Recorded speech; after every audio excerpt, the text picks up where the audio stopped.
I'm the owner of this company. Every head turns. A small black girl, 12 years old, barefoot, clothes filthy and torn, stands in the doorway of the Grand Meridian Hotel's crystal ballroom. Her voice trembles but carries across the room of 300 guests in designer gowns and tuxedos. Security guards lunge forward. She dodges, wild-eyed, desperate. "Sir, please," she says, looking directly at the man at the head table. "I'm Jasmine Carter. I own Carter Industries." At the head table, Marcus Wellington, 52, white, perfectly tailored Tom Ford tuxedo, gold Rolex catching the chandelier light, sets down his champagne glass. His face twists into disgust. "Did someone's maid bring their kid to work?" His voice booms, making sure everyone hears. Laughter ripples through the crowd. What does a homeless black child know that a room of Manhattan's wealthiest cannot see? Jasmine Carter wakes on cardboard behind a dumpster in Hell's Kitchen. January cold bites through her oversized men's jacket, donated, 3 sizes too large but warm enough to survive another night. Her stomach cramps violently. She hasn't eaten in 3 days. Against her chest, pressed between her thin body and the jacket, she clutches a worn leather portfolio.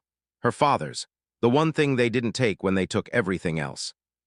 She opens it carefully, as she does every morning. Inside, her parents' death certificates. Stock certificates showing she owns 87% of Carter Industries, her father's handwritten notes. And a small digital recorder. A memory floods back, sharp and painful. She's 10 years old, sitting in her father's office. Jonathan Carter, successful black CEO, lifts her onto his lap. "Jasmine, baby, you're so smart. You see patterns other people miss. That's a gift." He opens a spreadsheet, points to numbers. "See this? Someone's stealing from our company." "Small amounts hidden well, but I found it." Little Jasmine traces the numbers. "Who?" "Marcus Wellington, my CFO, the man I trusted most." Her father's voice hardens. "I'm going to the board tomorrow, but Jasmine, if anything happens to me." He hands her the portfolio. "Keep this safe. Only show it to the board, to Patricia Morrison specifically. Trust no one else. Why would anything happen to you, Daddy?" He hugs her tight. "Just promise me." "I promise." 2 days later, the car crash. Jasmine was supposed to be with them. Got sick that morning, stayed home with the nanny. The call came at 3 p.m. Her parents' car went off a bridge, both dead instantly, except Jasmine knew. She'd heard her father on the phone the night before. "Marcus, I know what you've done. I have all the evidence." The board meets Monday, and Marcus's response, cold and clear. "Jonathan, accidents happen. I'd hate for something to happen to you. Or that precious daughter of yours." But when Jasmine tried to tell the police, they patted her head. "Sweetheart, you're in shock. It was an accident. Icy roads." Child services came. "Group home first." Other kids stole her things, called her names. She kept the portfolio hidden, slept with it under her shirt. First foster family, the Johnsons, white couple in Brooklyn. They seemed nice during the evaluation. The social worker left. Mr. Johnson's smile vanished. "Listen here, girl, we get $800 a month for you. You'll earn it. Dishes, laundry, cleaning. And keep your mouth shut." When Jasmine mentioned the portfolio, tried to explain she owned a billion-dollar company, Mrs. Johnson laughed. "Delusional, just like your kind." "At night, mister." Johnson locked her in the basement closet. "To teach you respect." Hours in the dark, cold, terrified, clutching the portfolio, whispering her promise. "I'll tell them, Daddy." "I promise." She escaped through a basement window after 2 months. Ran. Second foster family was worse. Lasted 3 weeks before she broke a window and climbed down the fire escape. The streets were brutal. December, Chicago winter. She slept in subway tunnels, behind dumpsters, anywhere that offered shelter. She ate from trash, stole food when she could. Lost 18 pounds from her already thin frame. But she kept the portfolio, always pressed against her chest. Her promise. And she planned. Today was Carter Industries' annual gala.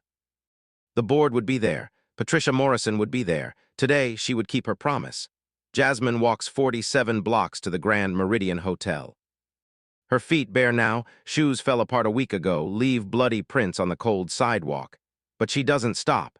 At 7 p.m., she slips through the service entrance.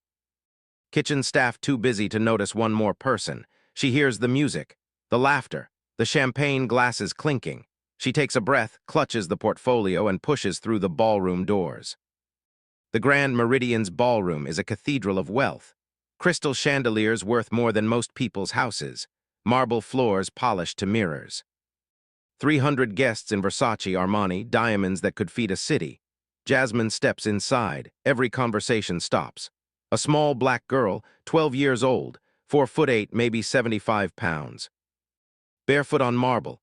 Her clothes, a donated jacket over a torn dress, hang off her skeletal frame. Her hair, once carefully braided by her mother, now matted and dirty from weeks on the streets. Her brown skin shows smudges of dirt and bruises. "Oh my God," someone whispers. Security guards, 3 large men in suits, move toward her immediately, but Jasmine's eyes lock on one man. Marcus Wellington, sitting at the head table. CEO of Carter Industries now, her father's murderer. She walks forward, guards reach for her. "Don't touch me," she says quietly. "I have a right to be here." Marcus Wellington stands, all 62 of entitled authority. His face cycles from confusion to recognition to rage. "What the hell?" he signals the guards. "Get this vagrant out of my event immediately." "Sir," Jasmine's voice shakes, but she pushes forward. "Sir, my name is Jasmine Carter. I'm the daughter of Jonathan and Michelle Carter. I own this company." The room erupts in murmurs. Marcus's laugh is sharp, cruel. "Did someone's maid bring their kid to work? How did this happen?" He looks around, playing to the crowd. "Get this little rat out of my event. Now." Jasmine pulls the portfolio from inside her jacket. "I have proof, my father's documents. He left them for me." Marcus strides toward her, 3 steps. He's a giant compared to her small frame. He grabs the portfolio from her hands. Jasmine tries to hold on, but he's too strong. "These," he holds it up, mocking. "These are your proof. Please, sir, those are." He throws the portfolio violently. It explodes in midair. Papers scatter everywhere across the polished marble. Stock certificates. Death certificates. Her mother's photo, the last one taken at Disney, everyone smiling, lands face up 10 feet away. Jasmine's breath stops. Then she's moving, dropping to her knees, hands scrambling to gather the papers. Tears blur her vision. "No, no, no," she whispers, crawling across the floor. Her hands shake so badly she can barely pick anything up. She reaches her mother's photo, clutches it to her chest. Marcus stands over her, smiling. He turns to the crowd. Phones are out now. At least 40 people recording. "Ladies and gentlemen," he announces, "this is what happens when you let standards slip. Some child walks into our event, claims to own a billion-dollar company, expects us to just..." "What? Believe her?" Laughter, uncomfortable at first, then growing. Jasmine tries to speak. "My father. He was going to fire you, he found." "Your father what?" Marcus's voice drips with contempt. "Sweetheart, successful people like Jonathan and Michelle Carter don't produce children like..." He gestures at her with disgust. "This," someone in the crowd snickers. A woman in diamonds whispers to her friend, loud enough to hear, "Probably on drugs." Marcus reaches for his wallet, Louis Vuitton, thick with cash. He pulls out bills slowly, making a show of it. "Let's see," he counts. $100, holds it up. $200, $300, $400, $500. The crowd watches, phones recording everything. Marcus crumples all 5 bills into a tight ball. Then he throws it at Jasmine's face. The money hits her cheek. Bills scatter around her on the floor. "There's your welfare check, sweetheart," Marcus says, voice loud and clear. "Now pick it up." Like a good girl, Jasmine is frozen, clutching her mother's photo. Tears stream down her face. "Come on," Marcus taunts. "You people love handouts, right? It's right there. On your knees where you belong." Jasmine looks around, 300 faces, some laughing, some looking away, uncomfortable but silent, phones everywhere. She sees a young woman in the back, face pale, holding a phone. The screen shows, live 1,247 viewers. As Jasmine watches, the number climbs, 2,891, 5432, 8,109. A man's voice from the crowd. "Is this real?" A woman responds. "She's clearly disturbed. Someone call the authorities." Marcus pulls out his phone. "Already on it." He dials, making sure everyone can hear. "Yes, this is Marcus Wellington, CEO of Carter Industries. I'm at the Grand Meridian Hotel. We have a trespasser. A black child, approximately 12 years old, making wild claims about owning my company. She's clearly disturbed, possibly on drugs. Yes, please send officers immediately." He hangs up, smiles at the crowd. "Police are on their way." Jasmine sits on the marble floor, papers scattered around her like fallen leaves, crumpled money. Her mother's photo pressed against her chest. She's given up trying to speak. The live stream counter, 1539 for 21,076, 34,229. Her eyes scan the back of the room and land on a woman. Tall. Black, late 50s, professional Navy suit, standing perfectly still. Watching everything. Patricia Morrison, her father's friend, the board chairwoman. For a moment, their eyes meet. Patricia's face is stone. She doesn't move forward, doesn't help. Jasmine feels her heart break completely, even her. Even the one person her father said to trust. She's alone, 12 years old. On her knees in front of 300 people, money thrown at her face like trash. Police sirens wail outside. This is her lowest moment. She closes her eyes. Patricia Morrison moves. She cuts through the crowd like a blade. People stumble aside. Her heels click sharp on marble, her face pure fury. She reaches Jasmine in seconds, drops to her knees on the floor, pulls the small black girl into her arms. "Baby," Patricia whispers, "I'm here, I've got you."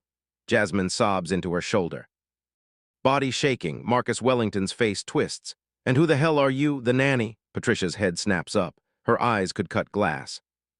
"I'm her legal guardian," she says, voice carrying across the silent room.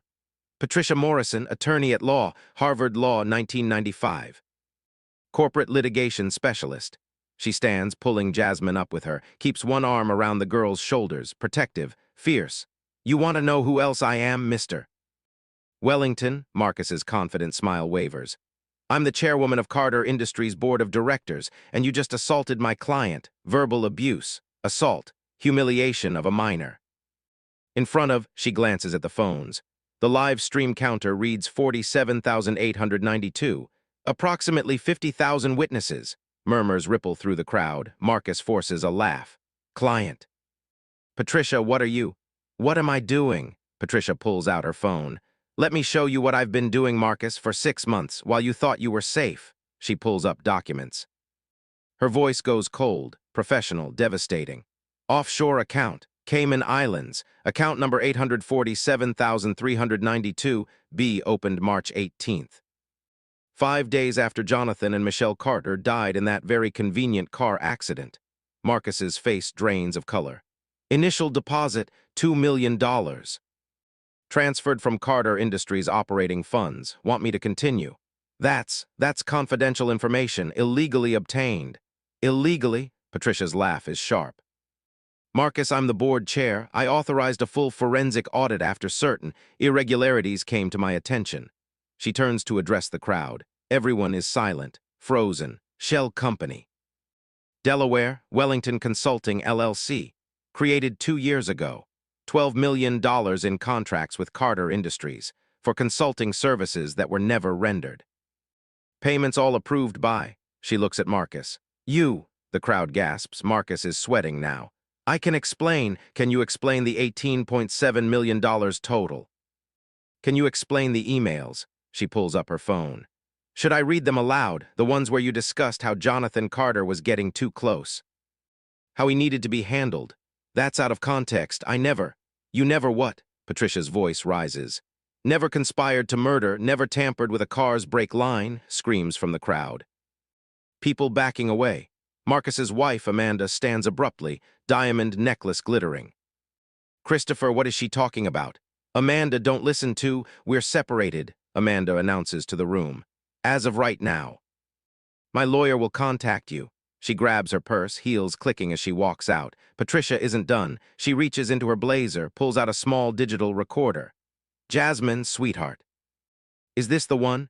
Jasmine nods, still crying. Patricia presses play. The ballroom goes silent. Then Jonathan Carter's voice fills the space. Strong, alive, dead for 2 years, but somehow present. "Marcus, I know what you've done. I have all the documentation, the offshore accounts, the shell companies, all of it." Then Marcus's voice, younger on the recording but unmistakable. "Jonathan, you need to be very careful. Accidents happen every day. I'd hate for something to happen to you, to that beautiful wife of yours, to little Jasmine." The recording ends. The silence is absolute. Then chaos. Everyone talking at once, cameras flashing. The live stream counter hits 103,477 viewers. Patricia holds up one more document. And this, Marcus, is Jasmine's birth certificate. And this is Jonathan Carter's will. And this, she holds up a stock certificate, shows that Jasmine Carter owns 87% of Carter Industries. Worth at current valuation, $4.3 billion. She looks at Marcus. You just threw money at a 12-year-old who could buy you 1,000 times over. You called her a rat. You told her she belongs on her knees. Patricia's voice goes quiet, deadly. You murdered her parents and you thought no one would ever know. Marcus backs up. His face cycles white to crimson. I want my lawyer. I'm not saying another word without. The ballroom doors burst open. 2 Chicago police officers enter. Officer Sarah Martinez, 45, Latina, experienced. And her partner, Officer James Thompson, 32, black, sharp-eyed. Who called about a trespasser? Martinez asks. Marcus Wellington's hand rises, then freezes halfway. Everyone is staring at him. Martinez walks over. You called. There was a misunderstanding. Officer, Patricia steps forward. I'm Patricia Morrison, board chair of Carter Industries.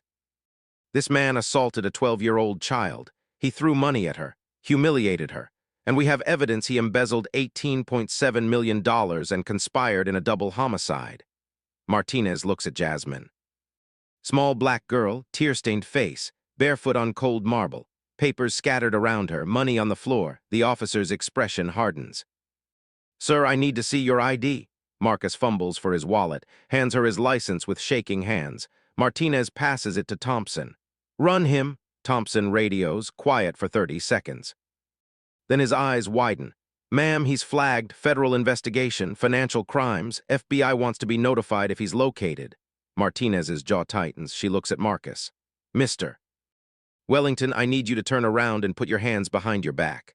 What? I'm being arrested? For what? For questioning regarding financial crimes and possible involvement in a homicide. Turn around now. I have rights, I'm a CEO, I have connections, you can't. Sir, turn around or I add resisting arrest. Marcus looks around, 300 faces, not one sympathetic. His wife gone, his career ending, his freedom ending. He turns slowly, the handcuffs click.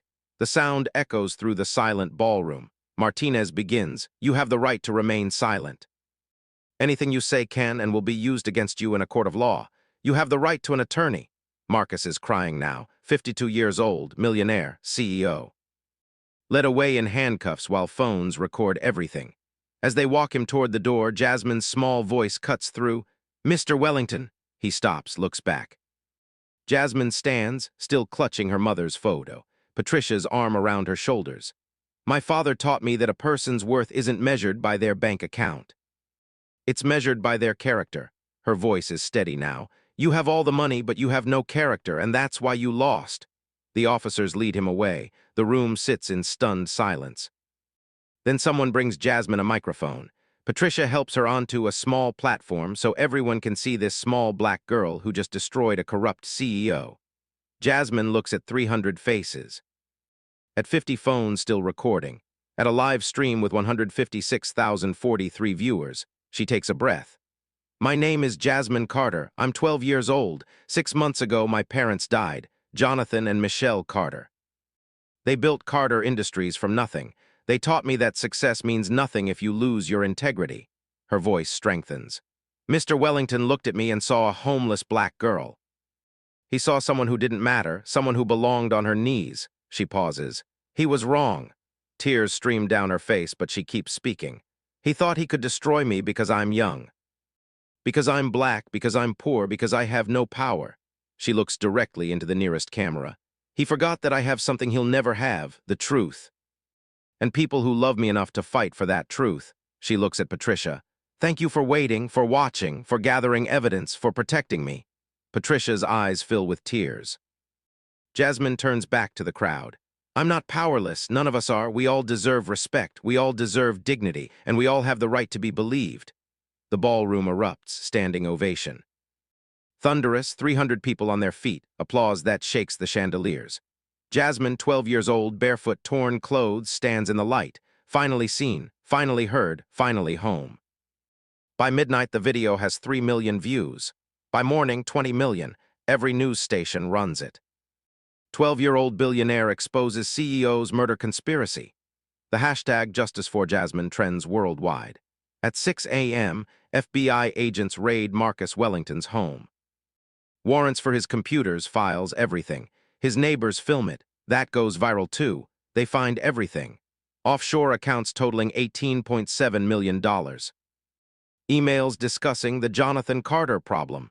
Text messages to a mechanic about brake line issues. Plans to manipulate Jasmine if she ever surfaced. Worse than anyone imagined. Carter Industries Board holds an emergency meeting. Unanimous vote, Marcus Wellington terminated, all contracts voided. Full cooperation with law enforcement. They offer Jasmine her father's office. Patricia becomes her guardian officially. They hire tutors, therapists, a full support team. Jasmine moves into Patricia's home, real bed, regular meals, safety. But the nightmares don't stop for months. 6 months later, the courtroom is packed, media everywhere. Marcus Wellington sits at the defense table in a prison jumpsuit. Orange, humiliating. His expensive lawyers surround him, but everyone knows it's hopeless. Jasmine takes the witness stand. Navy dress, hair braided neatly, looking healthy for the first time in a year. She places her hand on the Bible. "I do," the prosecutor, Rachel Kim, asks gently. "Jasmine, tell the jury what happened the night you went to the gala." Jasmine's voice is calm, clear, powerful. She tells them everything. The homeless months, the foster care abuse, the promise to her father, the humiliation at the gala. The defense attorney tries to discredit her during cross-examination, suggests she's lying. Confused, traumatized, Jasmine looks him in the eye. "I'm not confused, sir. I know exactly what happened, and so do 20 million people who watched the video." The jury is crying.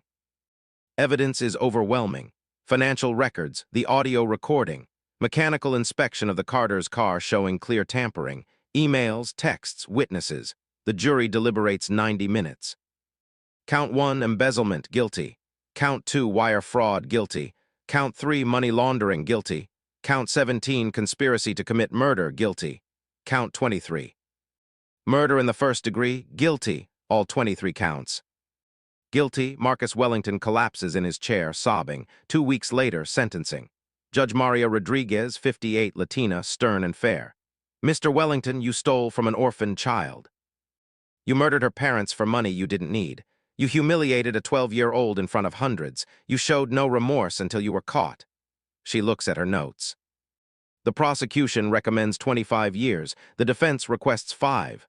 Her eyes are steel. "I sentence you to 30 years in federal prison. No possibility of parole for 20 years. Marcus will be 82 when he's eligible for parole. His life is over." Jasmine watches, no joy, just closure.